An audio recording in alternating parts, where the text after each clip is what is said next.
Pentax KM, the second line up in the Pentax K series, is an interchangeable lens SLR camera. Now what that means is that it's a single lens reflex. It has a single lens which mounts on the front of the camera, and it has an automatic reflex mirror in it.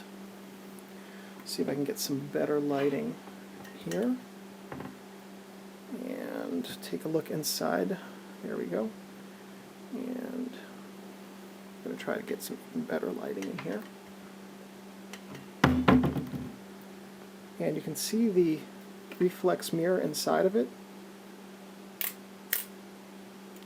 And what it means to say it's a reflex mirror is that it returns to its position automatically by itself. Older cameras, the mirror did not automatically return to the down position after the shot was taken. So that's why it's called a reflex mirror.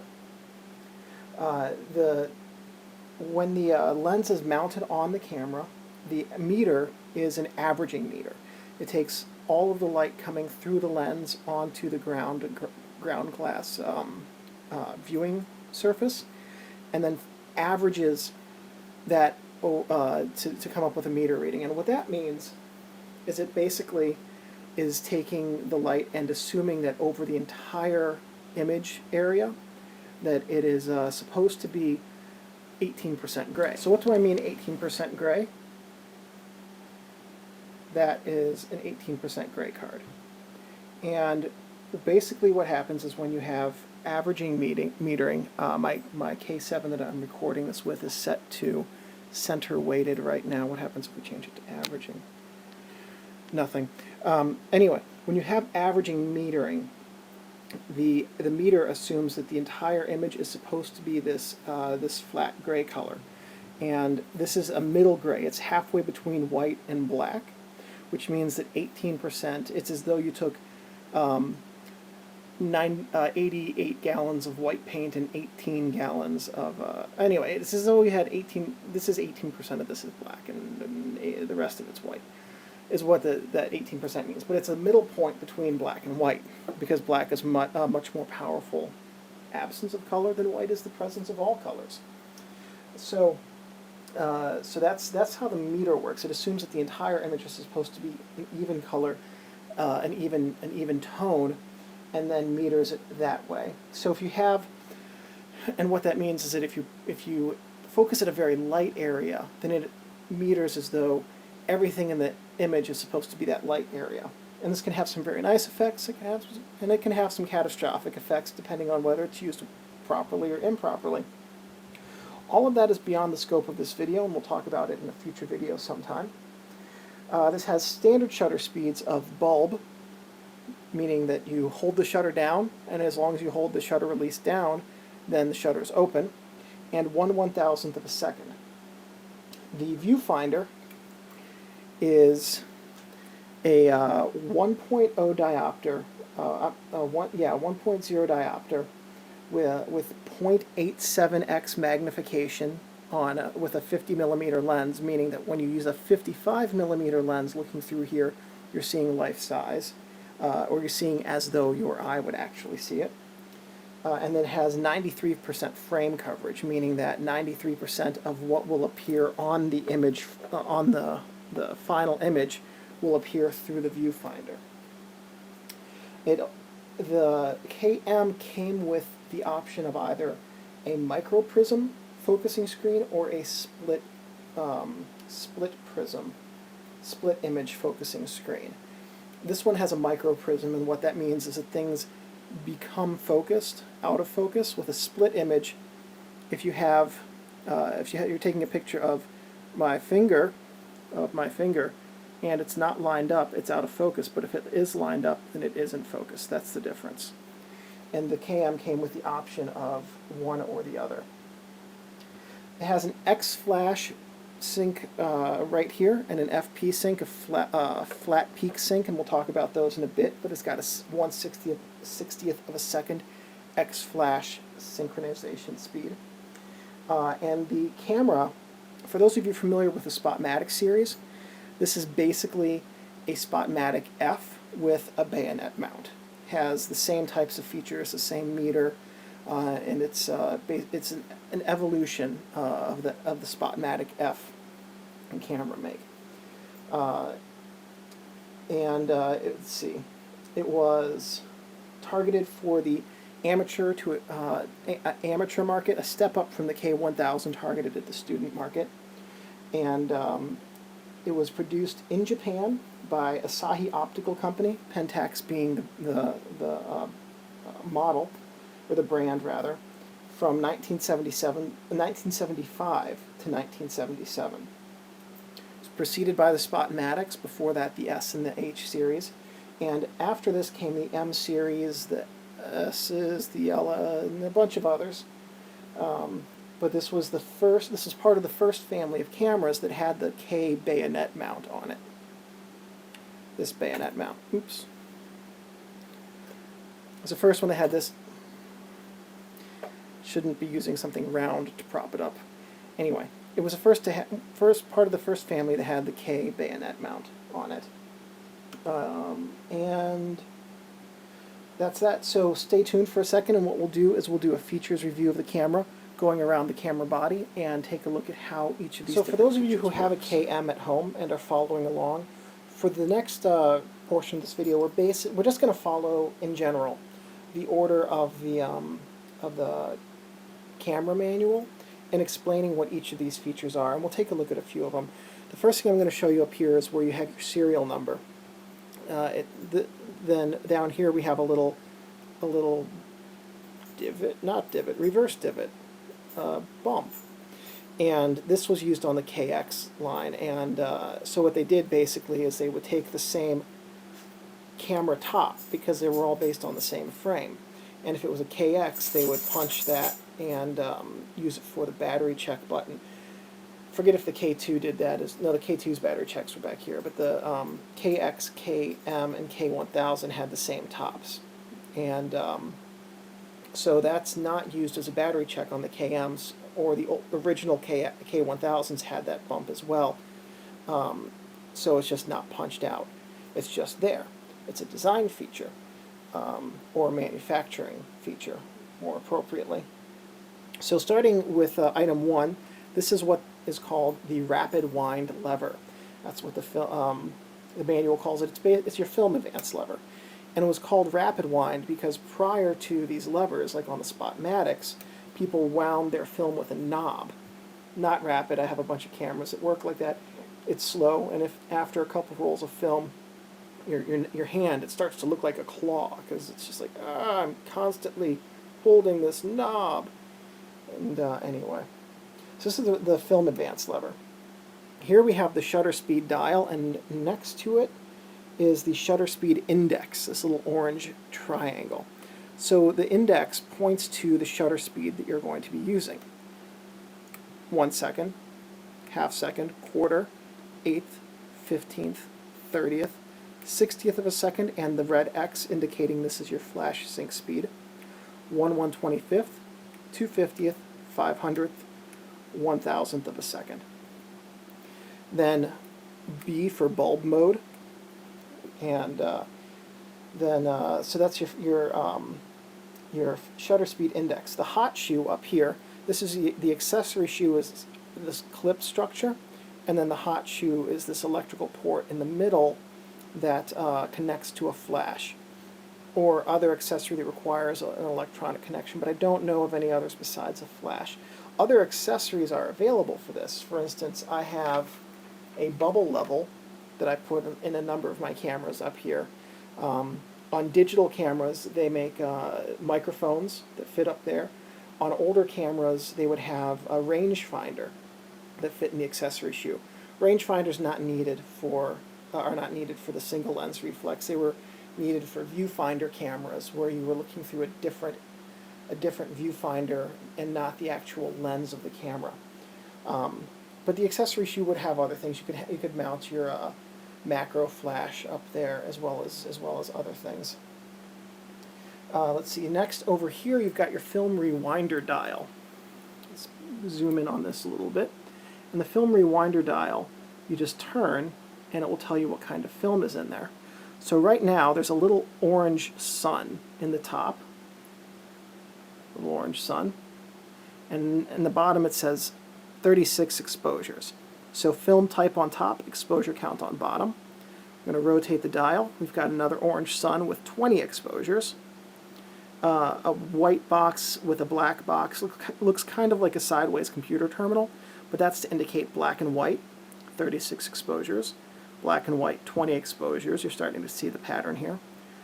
A green light bulb to indicate tungsten lighting, 36 exposures. Tungsten lighting, 20 exposures, and that's the end. So that will tell you whether you've got color, black and white, or tungsten light film in here. And once you know that, you can know whether or not you are set up for the correct type of film shooting that you're going to do. Also have the film rewind knob, and this is the knob actually is the round part in the middle here. The film rewind crank is what flips out. Over here we have the exposure counter, and this tells you what frame you're on.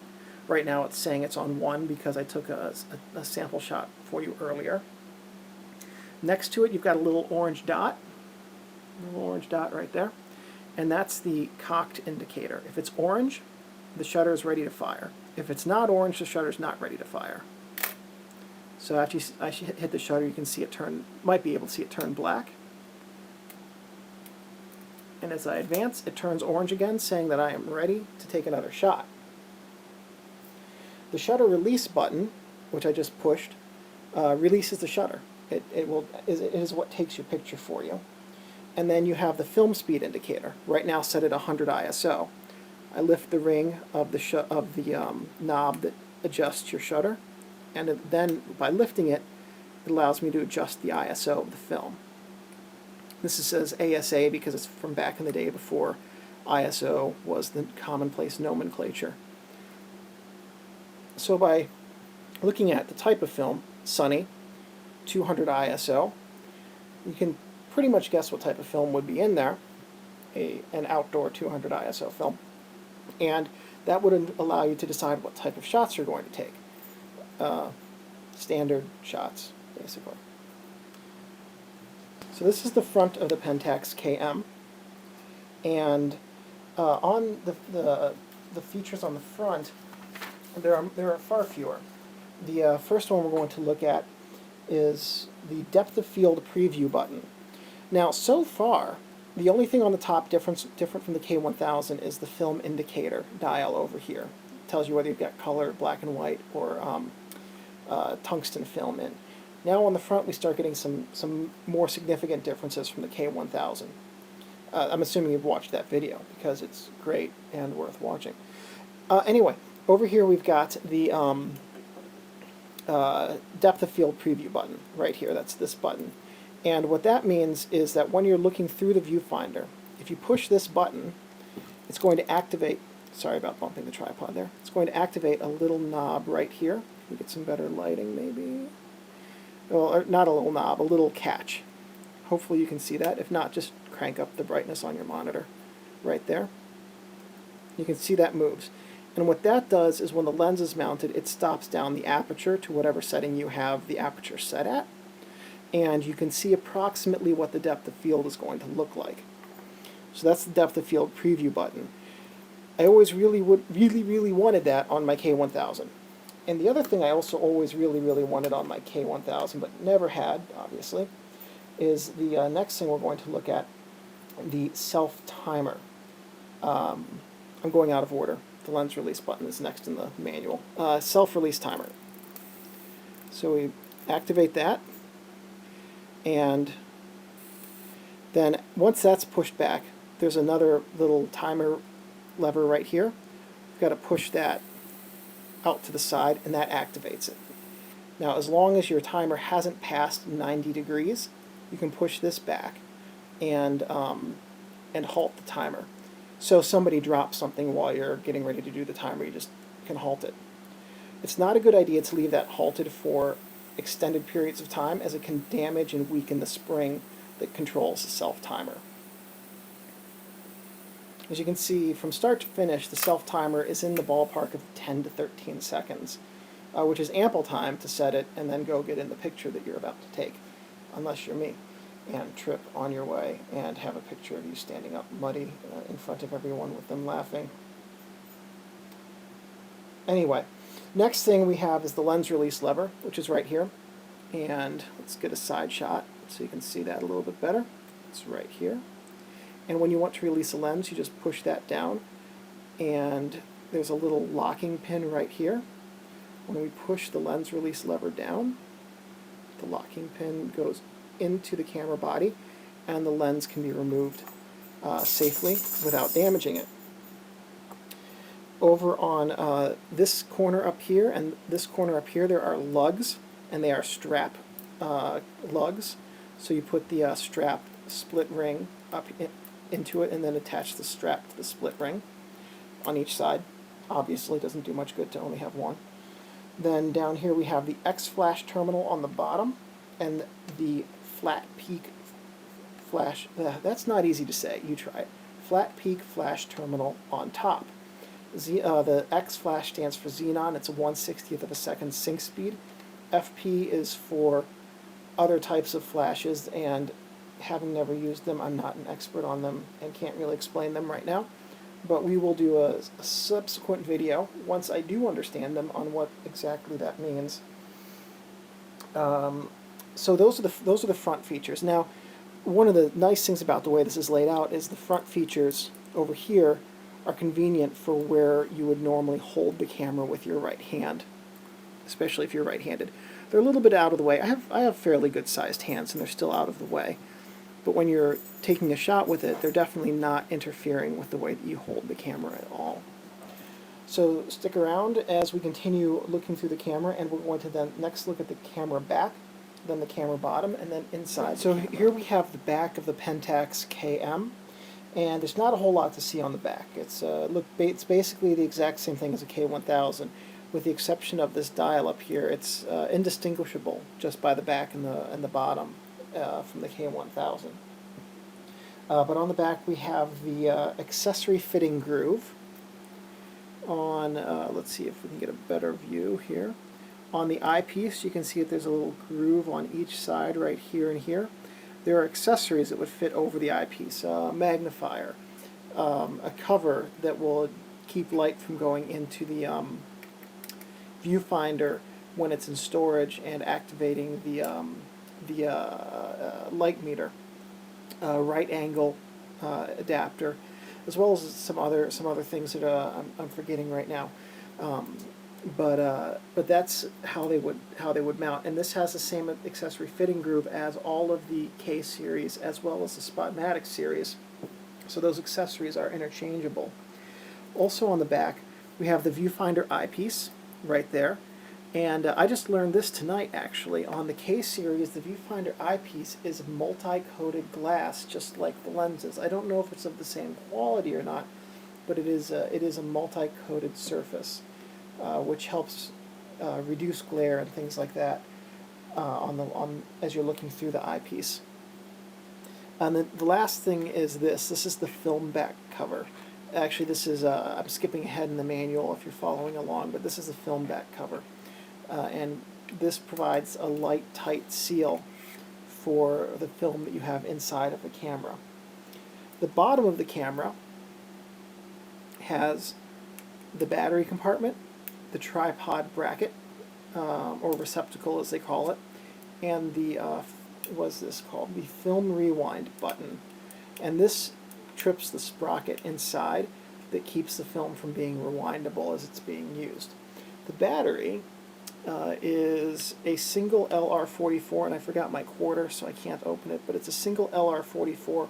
We'll look at in the next video at how to change the battery and how to put it in and everything like that.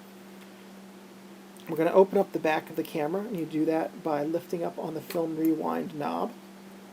And there's a little catch in here and a little spring. Let's see if we can get some good light in that. And you can see as I lift up the film rewind knob, that hook right here lifts up, and it releases this catch over here on the back of the film door. Now inside the camera back, we have the film guide rail, which is this one here and this one here. And when the film is placed inside of the camera The guide rail keeps the film from shifting around as it's being advanced, and keeps it so that where the film is, the exposure area is lined up so that the registration holes here are not in the image on either side, and that the image is recorded on the emulsion surface where it's supposed to be recorded. The next thing that we have is the film rail, which is this right here. And what that does is, again, when the film is loaded, the film stays pressed, the film pressure plate over here presses up against the back of the film, and the film rail helps keep it flat and also helps keep the film at the proper registration distance from the lens. On the K-mount bayonet, like the M42 mounting system that preceded the K-mount, the flange focal distance from the flange to the film surface is 45.46 millimeters, I believe. The next thing we have right here are the shutter curtains, and it has a horizontal travel shutter curtain. It's made of silk which is infused with rubber, so they last a really, really long time. And you can see here we are taking the picture, and the shutter opens and closes this way from right to left when you take the picture. After, so you've loaded the film, it's been guided along this way, you've taken the picture. Afterwards, it comes to the sprocket, and the sprocket is moves forward with it's a weird noise outside, and the sprocket moves forward, rotates with the film advance arm as part of the take-up, but it also does not move backwards unless you hit the release. Now it's free floating until the film advance arm advances again. Now it's not. And this is what you would do to rewind it and to do double exposure, which we'll look at in the next video. This is the film take-up spool here. So when you load your film, you would feed the tag into here, and then that would allow you to wind the film through the camera. We'll take a better look at that in the next video. And then we've got the film roller on the back here. This helps keep keep pressure on the film as it's being taken up, and the film pressure plate, which keeps as I just explained, keeps the film flat against the exposure area. Now that is the end of this tour. We're going to take a look in the next video at how some of these functions operate. One thing I want to make sure to mention, as I always try to mention, do not for any reason ever put your finger through the shutters. So if you've got this set at B and you open it up, don't put your finger through there, because if your shutter closes on your finger, then you've ruined a perfectly good shutter, and as some of these cameras get older, it might not be replaceable, which means you might ruin a perfectly good camera. So don't do that. And the other thing you don't want to do is don't touch the mirror. The mirror has a coating on it, a silver coating, which is very sensitive to pressure, and you don't want to try and clean it at home. It's easier to damage the mirror than it is to damage the lens itself. So if this has been helpful so far, and I hope it has, please like the video, and if you'd like to see more of these types of videos, please subscribe to my channel, as more of these videos will be coming, and it'll be a good way for you to know when they're published. And if you have any comments about things you would like to see in future videos, questions about this, please leave them and I will get back to them. I'm pretty good about getting back fairly quickly. And stick around then and check out the second video, and we'll take a look at how to use some of these features, how they work in concert, and how you can use them in your photography.